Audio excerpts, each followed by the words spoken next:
Hi, I'm Ana from Genos, and today I wanted us to look into glycosylation and Down syndrome, but I wanted to look through the lens of accelerated aging. And of course, what else would we do at Genos? We do glycans. We applied our analysis to Down syndrome, and then basically I'm going to present to you what we found. So first of all, to talk about Down syndrome, it's basically trisomy 21, which means that there's 3 copies of chromosome 21, and this is something that we all know. But actually, in 95% of the cases, there's a full chromosome 21 there. In the other 5%, it's either caused by a partial trisomy 21, meaning that there's a duplication or a translocation, and there's not an additional whole chromosome there. Or it's a mosaicism, which means that the person's body is basically a mosaic of cells. Some of them have 2 copies of chromosome 21, and some of them have 3 copies of chromosome 21. And this happens sometime early in the embryonic development when the cells divide, and then one population of cells is going to have 3 copies of chromosome 21, and the other populations are not. And depending on how early it happens, the mosaic is more on the side of trisomy 21, and then the symptoms for the person are also more severe. And I'm not going to bore you by reading off all of these symptoms that a person with Down syndrome can have. I just really wanted to show really how diverse the symptoms are and how they affect pretty much any organ system that you can think of. So sensory, neurological, respiratory, around 50% of people with Down syndrome are born with a heart disease that needs immediate operation and so on. But of course, not everybody with Down syndrome is going to have all of these symptoms, right?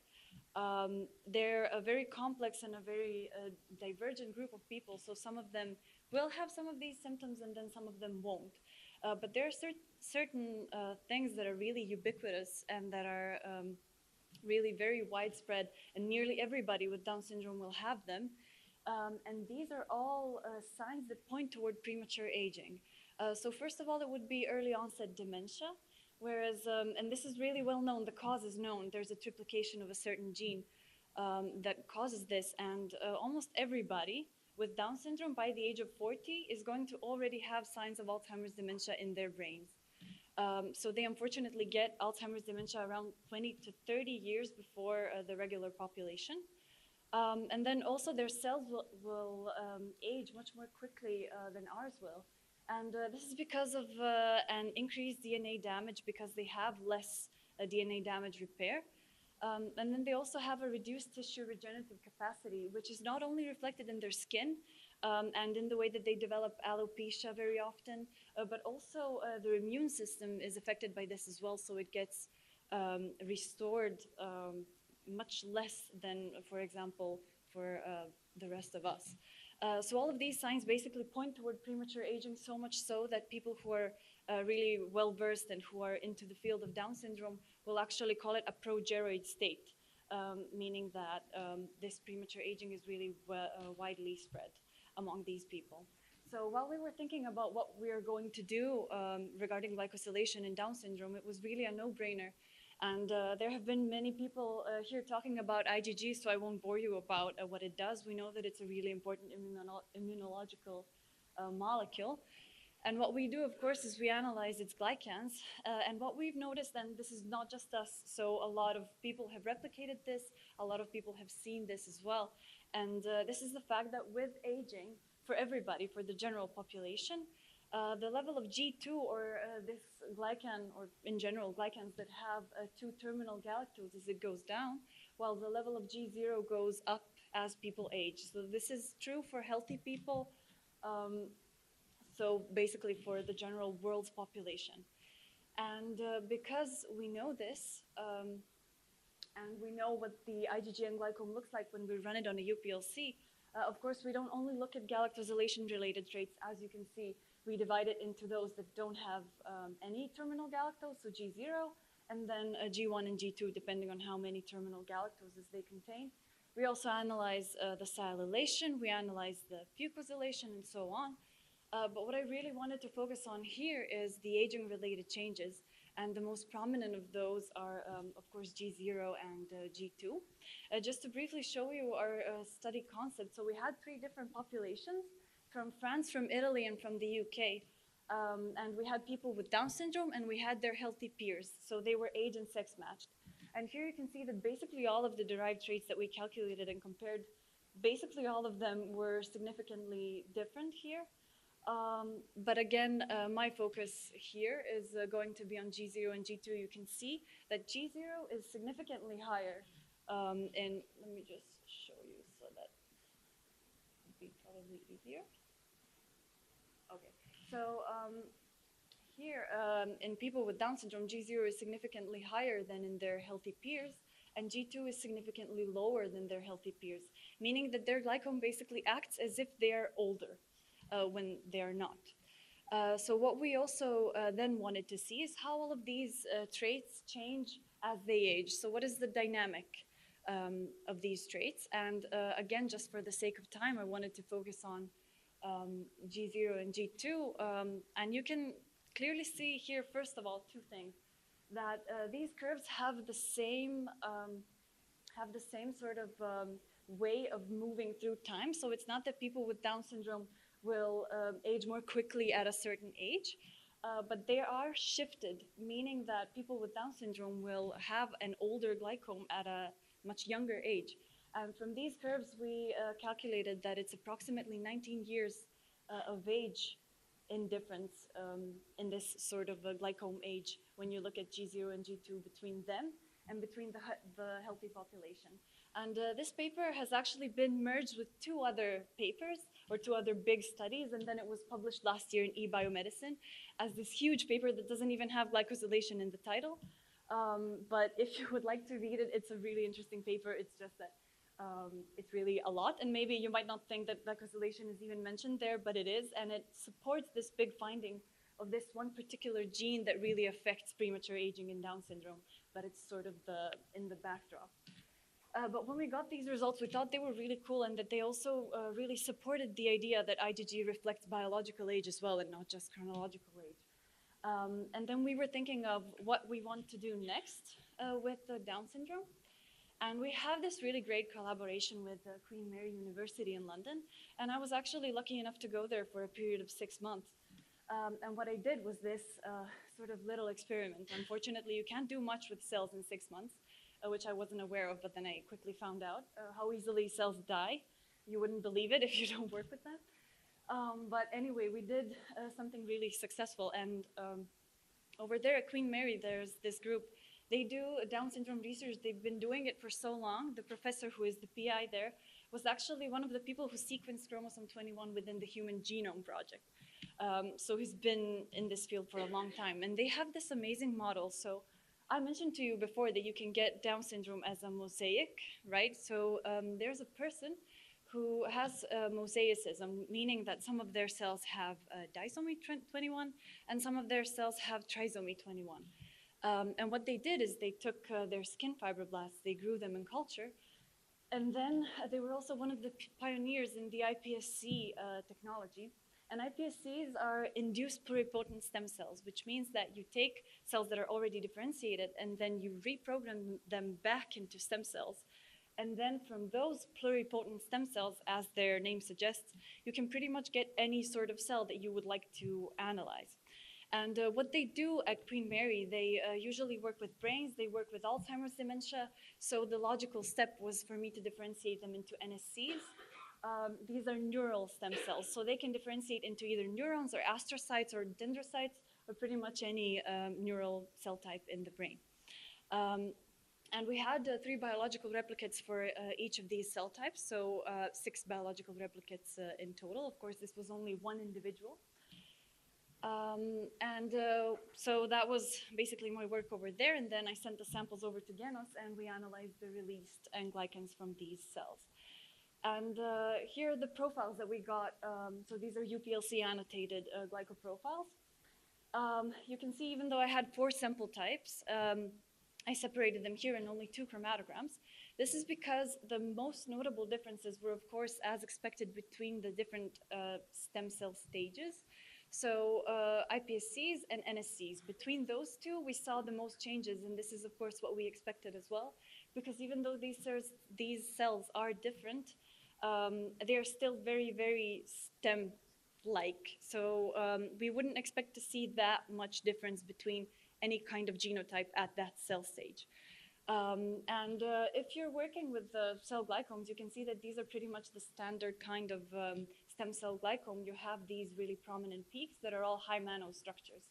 So most of your cell glycome is going to be a high mannose structure at that stage, because usually as cells differentiate, their glycomes go from a high mannose type of glycome to a more complex, more processed kind of glycome, depending on which kind of cell it becomes. And then you get those beautiful images of the tissues that have all these other types of glycomes. But for these cells, it is quite simple. And in the paper, we talk about the difference between iPSCs and NSCs. But again, I really wanted to focus on the difference between disomy and trisomy 21. For us to be able to discuss these in an easier way, just so that we're not talking about single peaks and single glycans, we separated them into derived traits. So we did mannosidic or high mannose oligomannose glycans. We did complex type glycans. We did hybrid glycans, which are, we did all those regular types of glycans. But then we also did another type of glycan, which is called a pseudo-hybrid glycan, meaning it's not really a hybrid glycan, because for it to be a hybrid glycan, it would need these mannoses, right? But it's not really... Oh, sorry, okay. I should yell then. So it's not really a complex glycan either, because it doesn't have two glucnac-initiated antennae as it should.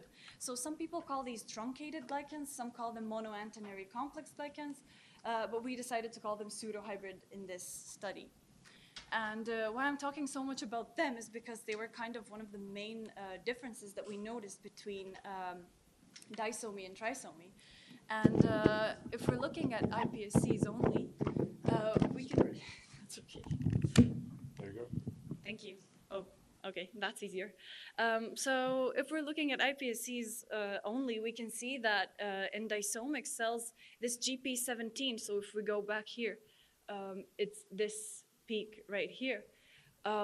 It's a high mannose structure in the disomic cells, and it's a pseudo-hybrid or a more processed type structure in the trisomic cells.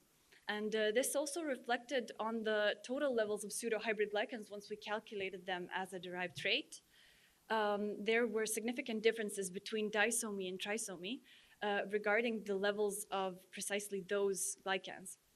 And then as we were thinking, I was going through the literature and thinking about what this could mean, like why would these glycans be higher in the trisomic cells?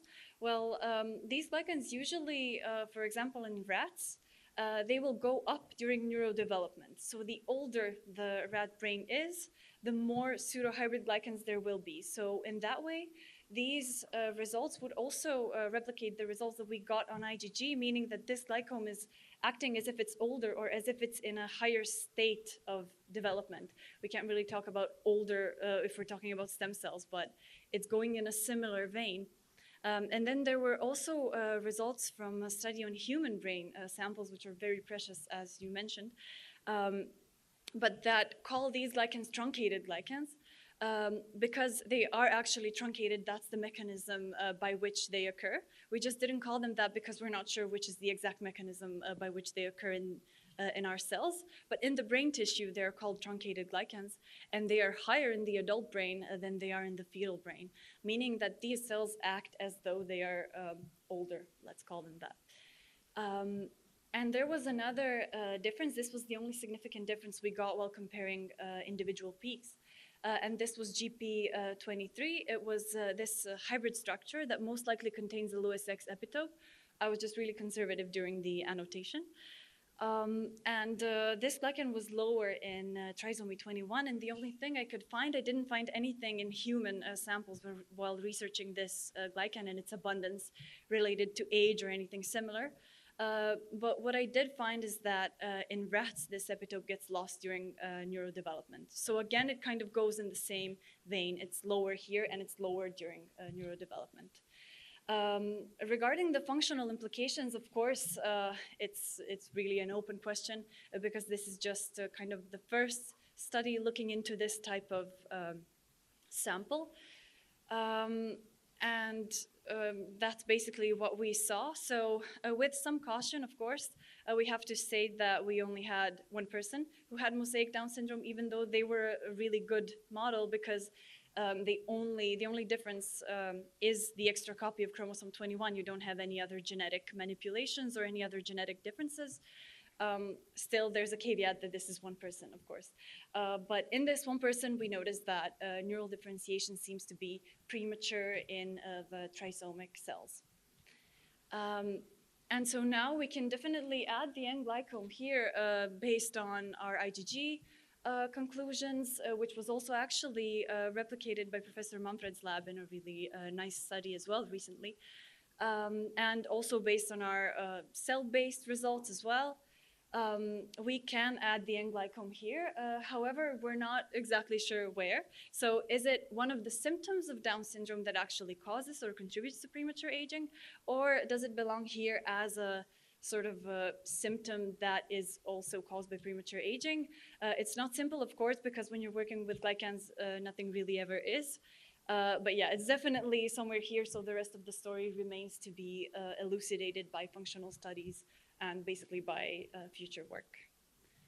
And with that, I would like to just thank our collaborators again, the Queen Mary group who helped me a lot, and the funders, of course, and you all for listening as well.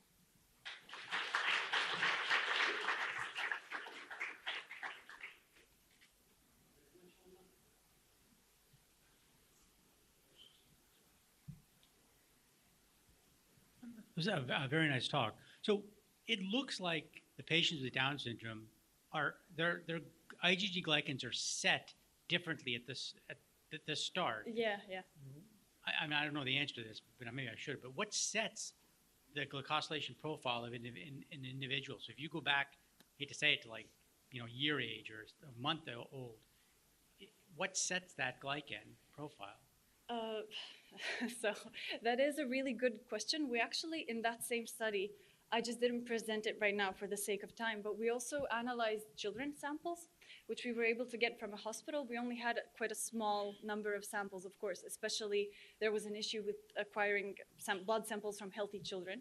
But it was actually the same at, I think they were 4 years old, and these differences in glycome were already set at that stage. What sets them is a really good answer, a really good question.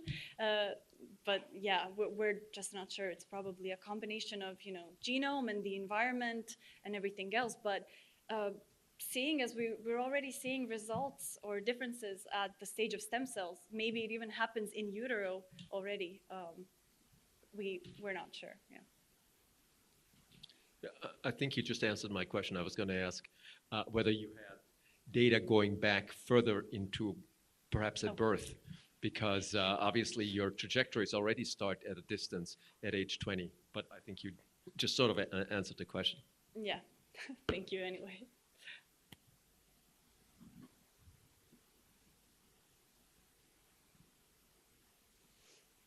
Thank you. It's very interesting talk.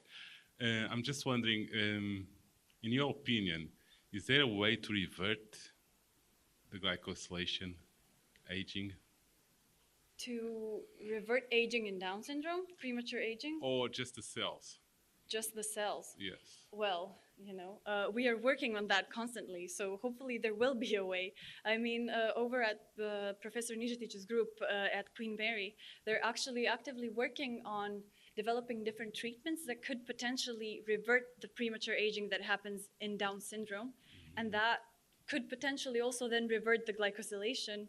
But yeah, it would be a really, really good tool to have to be able to revert glycosylation.